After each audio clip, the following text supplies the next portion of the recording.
যাদবপুরে বিশৃঙ্খলার ঘটনায় আটক একজন। যাদবপুর থানায় 5টি অভিযোগ দায়ের করা হয়। শিক্ষামন্ত্রীর গাড়িতে হামলা, শিক্ষা বন্ধুর অফিসে আগুন, সরকারি সম্পত্তি নষ্টের অভিযোগ দায়ের করা হয়। একাধিক অভিযোগের প্রেক্ষিতে এই ঘটনায় আটক করা হয়েছে একজনকে। গতকাল দফায় দফায় উত্তপ্ত হয়েছিল পরিস্থিতি।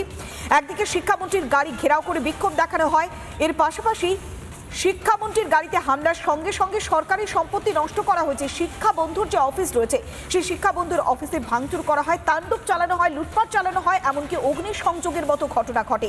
সেই বিশৃঙ্খলার ঘটনায় এবার আটক করা হয়েছে একজনকে। শিক্ষামন্ত্রীর গাড়িতে হামলা, সরকারি সম্পত্তি নষ্ট, ছিনতাই এবং ধুন্ধুমার যে পরিস্থিতি বেঁধেছিল, বিশৃঙ্খলার যে আবহ তৈরি হয়েছিল, সেখানে এক শ্রেণীর পড়ুয়াদের দিকে অভিযোগের আঙুল উঠে এসেছিল। এবং শিক্ষাবন্ধু যে অফিস, অর্থাৎ তৃণমূল কংগ্রেসের সমর্থিত যে অফিস ছিল, সেই শিক্ষাবন্ধুর অফিসেও ধুন্ধুমার কাণ্ড বাঁধে, সেখানে তাণ্ডব চালায় এই সমস্ত ছাত্ররা।